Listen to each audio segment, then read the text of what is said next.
તો રાજકોટમાં 18 વર્ષના યુવાનમાં ચાંદીપુરા જેવા લક્ષણો મળી આવ્યા બાદમાં તે ઓબ્ઝર્વેશન હેઠળ રાખવામાં આવ્યો છે। યુવાન વાંકાનેરનો રહેવાસી જે 20 દિવસ પહેલા દ્વારકા અને તરણેતર ગયો હોવાનું સામે આવ્યું। રાજકોટમાં હાલ 6 દર્દીઓ શંકાસ્પદ દાખલ છે। 2 દર્દીઓનો રિપોર્ટ પોઝિટિવ આવ્યો છે જ્યારે 4 દર્દીઓમાં શંકાસ્પદ લક્ષણ જોવા મળ્યા। ચાંદીપુરાને લઈને હાલ દર્દીઓ સિવિલ હોસ્પિટલના ખાસ વોર્ડમાં સારવાર હેઠળ છે।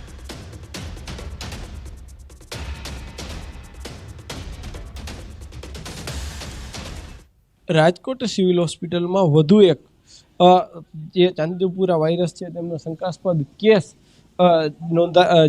નોંધાયો છે અને આ શંકાસ્પદ કેસ છે તે એક યુવાનનો આવ્યો છે। આ યુવાન જે 18 વર્ષીય હોવાનું સામે આવ્યું છે। વાંકાનેરનો રહેવાસી છે અને તે છેલ્લે તરણેતર ગયો હોવાનું પણ સામે આવી રહ્યું છે। ત્યારે હાલ આ જે 18 વર્ષીય યુવાન છે તેમના સેમ્પલ લઈ અને પુના ખાતે મોકલવામાં આવી રહ્યા છે। રાજકોટમાં અત્યાર સુધીમાં 2 દર્દીઓ જે ચાંદીપુરા વાયરસથી પોઝિટિવ આવ્યા હોવાનું જે છે સામે આવી ચૂકી છે જ્યારે અન્ય 6 જેટલા દર્દીઓ છે તે અત્યારે રાજકોટ સિવિલ હોસ્પિટલમાં સારવાર હેઠળ છે। તેમના સેમ્પલ છે તે પણ મોકલાયા છે। ખાસ કરીને જે રીતના વાત કરવામાં આવે તો છેલ્લા થોડા દિવસથી ચાંદીપુરા વાયરસનો કહેર રાજકોટ પંથકમાં જોવા મળી રહ્યો છે। એક બાદ એક શંકાસ્પદ કેસ સામે આવી રહ્યા છે। સૌરાષ્ટ્રના અલગ અલગ જે જિલ્લાઓ હોય છે તેમાંથી પણ રાજકોટ સિવિલ હોસ્પિટલ ખાતે સારવાર માટે જે દર્દીઓ આવતા હોય છે જ્યાં પણ શંકાસ્પદ કેસ જણાય છે ત્યાં જે આરોગ્ય તંત્ર દ્વારા તેમના સેમ્પલ લેવામાં આવતા હોય છે। ખાસ કરીને અગાઉ ગોંડલ પંથકમાં પણ આ કેસ નોંધાયા હતા। ત્યારબાદ હવે જે રીતના રાજકોટ ખાતે વધુ એક વાંકાનેરના યુવાનનો જે સેમ્પલ છે તે પણ પુના મોકલવામાં આવ્યું છે। તો બીજી તરફ તેમની સારવાર પણ સઘન સારવાર રાજકોટ સિવિલ હોસ્પિટલ ખાતે ચાલી રહી છે। હાર્દિક જોશી, ન્યૂઝ 18 ગુજરાતી, રાજકોટ। વધુ મોંઘું થઈ શકે છે શાકભાજી। જી હા, અમદાવાદના માર્કેટના વેપારીઓનો આ મત છે।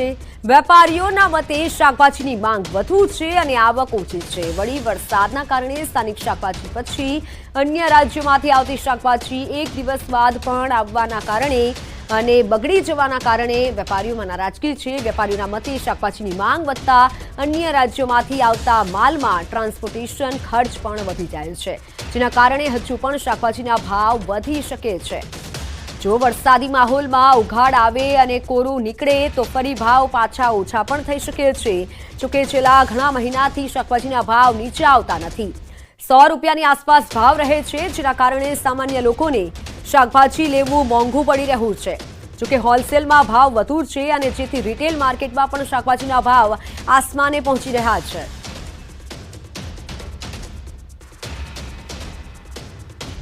બધું 100 થી 120 રૂપિયા છે। વરસાદના કારણે કોઈ માલ તોડવા જાય નહીં ને બીજો માલ બચેલો માલ હોય ને એ ખરાબ થઈ જાય એટલે બધું પાણી લાગી જાય એટલે ડંખ સડો લાગી જાય બરાબર એટલે માલ ઓછો થઈ જાય એના કારણે ભાવ ડબલ થઈ જાય।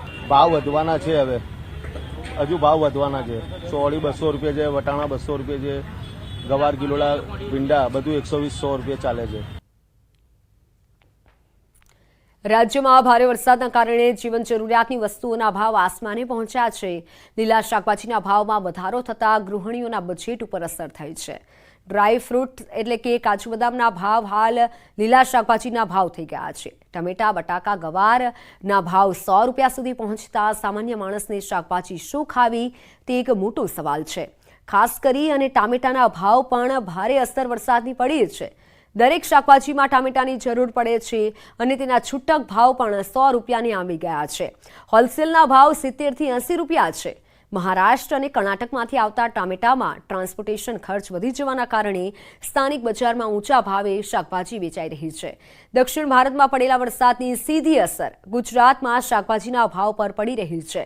સામાન્ય દિવસોમાં ડુંગળી બટેકાના ભાવ 15 થી 20 રૂપિયા હોય છે અને જે હાલ 50 રૂપિયા આસપાસ છે તો લીલા શાકભાજીના ભાવ 100 થી 120 રૂપિયાએ પહોંચ્યા છે।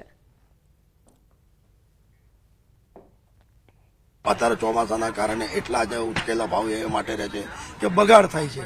હવે ચોમાસું હજુ 2 મહિના સલિંગ વરસાદ પડશે તો ભાવ વધારે જ રહેશે, પછી કોરું નીકળશે 1.5-2 મહિના તો એકદમ ભાવ પાછા ઓછા થઈ જશે। मार्केट घूम के देखी हूँ, फल सब्जी सब महंगाई है तो हम लोग middle class, lower middle class के लिए बहुत ही मुश्किल है ऐसा करके खरीद के रोज सब्जी खाना। દક્ષિણ ગુજરાતમાં કેટલાક ભાગોમાં અતિવૃષ્ટિનું દર્દ તો હજુ ભૂલાયું નથી. ત્યાં અતિવૃષ્ટિની અસર ગૃહિણીઓના બજેટ પર પડી છે. અતિવૃષ્ટિના કારણે મોંઘવારીનો માર જોવા મળી રહ્યો છે. માર્કેટમાં શાકભાજીના ભાવ બમણાથી વધુ જોવા મળી રહ્યા છે. તાજેતરમાં પડેલા વરસાદથી જમીનોનું ધોવાણ થયું છે, સાથે ખેતીની જમીનમાં પાકને પણ નુકસાન પહોંચ્યું છે. તેમાં પણ દક્ષિણ ગુજરાતના ખેડૂતો અને ખાસ કરી શાકભાજીનું વાવેતર ઓછું કરતા હોય છે, જેથી વેપારીઓ પણ અન્ય રાજ્યોમાંથી શાકભાજી મંગાવે છે. સુરતના બારડોલીના હોલસેલ વેપારીઓ સુરત માર્કેટમાંથી ખરીદી કરતા હોય છે, પરંતુ સુરત એપીએમસીમાં પણ શાકભાજીની આવકમાં ઘટાડો થયો છે. શાકભાજીના ભાવોમાં છેલ્લા 15 દિવસમાં બમણો વધારો થયો છે, તો કેટલાક શાકભાજીના ભાવ તેનાથી પણ વધુ આસમાને પહોંચ્યા છે. શાક માર્કેટમાં આવતા ગ્રાહકોના મતે 500 રૂપિયાનું શાક લઈએ તો પણ થેલી ઓછી ભરાય છે, અને આવી સ્થિતિમાં સામાન્ય લોકોની હાલત કફોડી બની છે. ₹500 પણ લઈને આવે છે, પણ થેલી પણ ભરાતી નથી. તો આ વખતે શાકભાજીનો ભાવ ખૂબ જ મોંઘું છે, જેથી ખૂબ અઘરું પડે છે અને જે બાકા ખિસ્સા ખાલી થઈ જાય છે. તો મોંઘવારી 7મા આસમાને સૂએ છે. હવે આ ભાવ વધારા અંગે વેપારીઓનો મત છે કે ભારે વરસાદથી શાકભાજીનું ઉત્પાદન ઓછું છે. અન્ય રાજ્યો જેવા કે મહારાષ્ટ્રમાં પણ આ સ્થિતિ છે. વળી માંગ વધુ હોવાથી શાકભાજીના ભાવ વધ્યા છે. બહારના રાજ્યોમાંથી માલ મંગાવવાનો હોવાથી ટ્રાન્સપોર્ટેશન ખર્ચ પણ વધે છે, તેથી પણ ભાવમાં વધારો થયો છે. વધુ પડતો વરસાદ પડવાને કારણે માલની આવક બહુ ઓછી હોવાને કારણે આ બાજુ ખેડૂતો લોકોએ આ ફરી શાકભાજી બહુ ઓછું બનાવ્યું છે. એટલે અમારે માલ અહીંથી નહીં પણ મહારાષ્ટ્રથી મંગાવવો પડે, પણ મહારાષ્ટ્રમાં બી અતિ વરસાદને કારણે માલની આવક બહુ ઓછી થઈ ગઈ છે અને માલ આવતો નહીં. તેના કારણે શાકભાજીના ભાવમાં થોડોક વધારો થયો છે. વરસાદના કારણે માલ સારો બી આવતો નથી. વરસાદના કારણે માલની આવક ઓછી છે, એટલે બીજા રાજ્યમાંથી મંગાવવો પડતો છે. હાલમાં હમણાં બેંગ્લોરથી મંગાવતા છે માલ. તમામ શાકભાજી બધું જ 50 રૂપિયા શેર જ ચાલતું છે, 50 અપ જ ચાલે, નીચું કોઈ શાકભાજી છે જ નહીં. હોલસેલ વેપારીઓના મતે ટામેટાની ખરીદી બેંગ્લોરથી થાય છે. બેંગ્લોર માર્કેટમાં ટામેટાની આવક ઓછી થતાં હોલસેલમાં વેપારીઓ ઊંચા ભાવે ટામેટાની ખરીદી કરવી પડી રહી છે. દક્ષિણ ગુજરાતમાં ભારે વરસાદથી અતિવૃષ્ટિની પરિસ્થિતિ, ખાસ કરીને જે અહીંના સ્થાનિક ખેડૂતો છે એ શાકભાજીનો પાક સદંતર ધોવાઈ જવા પામ્યો છે. તો અહીંના સ્થાનિક વેપારીઓ મહારાષ્ટ્રથી જે શાકભાજી મંગાવતા હોય છે અને શાકભાજી મંગાવતા દ્રશ્ય બતાવવાનો પ્રયાસ કરીશ. તો પ્રથમ તો કે હાલ જે ટામેટા જે તમે જોઈ રહ્યા છો એ ટામેટાના વેપારી પણ જણાવી રહ્યા છે કે હાલ ટામેટા 100 રૂપિયા કિલો. ખાસ કરીને છેલ્લા 15-20 દિવસથી ભારે વરસાદને લઈને, અતિવૃષ્ટિને લઈને શાકભાજીના ભાવો 7મા આસમાને પહોંચવા પામ્યા છે. દરેક પ્રકારનું શાકભાજીના ભાવ હાલ જે વધારો જોવા મળી રહ્યો છે તે અંતર્ગત ગૃહિણીઓના બજેટ પણ ખોરવા પામ્યા છે. ક્યાંક ને ક્યાંક કોઈ પણ શાકભાજી તમે નગરમાંથી શાકભાજી માર્કેટમાં ખરીદી કરવા જાઓ તો 100 રૂપિયા 120 રૂપિયા કિલોથી નીચે કોઈ શાકભાજી મળતું નથી. ખાસ કરીને જે અતિવૃષ્ટિને લઈને હાલ જે વરસાદની જે મોસમને ધ્યાનમાં લઈને પાક સદંતર ધોવાઈ જવા પામ્યો. મહારાષ્ટ્રમાં પણ ભારે વરસાદને લઈને માર્કેટની અંદર શાકની આવક ઓછી થતા હાલ શાકભાજીના ભાવ 7મા આસમાને પહોંચવા પામ્યા છે. કેમેરામેન સ્મિત રાઠોડ સાથે કેતન પટેલ, ન્યૂઝ 18 ગુજરાતી. તો રાજકોટમાં 18 વર્ષના યુવાનમાં ચાંદીપુરા જેવા લક્ષણો મળી આવ્યા બાદમાં તે ઓબ્ઝર્વેશન હેઠળ રાખવામાં આવ્યો છે. યુવાન વાંકાનેરનો રહેવાસી જે 20 દિવસ પહેલા દ્વારકા અને તરણેતર ગયો હોવાનું સામે આવ્યું. રાજકોટમાં હાલ 6 દર્દીઓ શંકાસ્પદ દાખલ છે. 2 દર્દીઓનો રિપોર્ટ પોઝિટિવ આવ્યો છે, જ્યારે 4 દર્દીઓમાં શંકાસ્પદ લક્ષણ જોવા મળ્યા.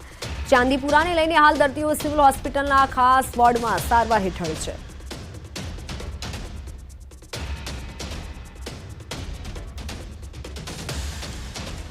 રાજકોટ સિવિલ હોસ્પિટલમાં વધુ એક જે ચાંદીપુરા વાયરસ છે તેમનો શંકાસ્પદ કેસ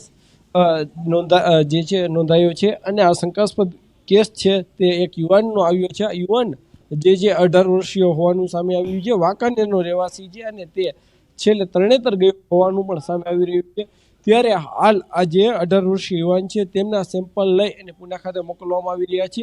રાજકોટમાં અત્યાર સુધીમાં 2 દર્દીઓ જે ચાંદીપુરા વાયરસથી પોઝિટિવ આવ્યા હોવાનું જે છે સામે આવી ચૂકી છે, જ્યારે અન્ય 6 જેટલા દર્દીઓ છે તે અત્યારે રાજકોટ સિવિલ હોસ્પિટલમાં સારવાર હેઠળ છે તેમના સેમ્પલ છે તે પણ મોકલાયા છે.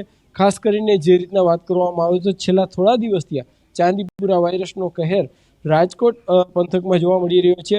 એક બાદ એક શંકાસ્પદ કેસ સામે આવી રહ્યા છે.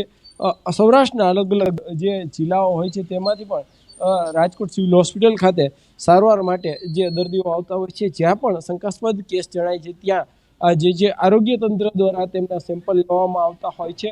ખાસ કરીને અગાઉ ગોંડલ પંથકમાં પણ આ કેસ નોંધાયા હતા. ત્યારબાદ હવે જે રીતના રાજકોટ ખાતે વધુ એક વાંકાનેરના યુવાનનો જે સેમ્પલ છે તે પણ પુનઃ મોકલવામાં આવ્યું છે, તો બીજી તરફ તેમની સારવાર પણ સઘન સારવાર રાજકોટ સિવિલ હોસ્પિટલ ખાતે ચાલી રહી છે. હાર્દિક જોશી, ન્યૂઝ 18 ગુજરાતી, રાજકોટ.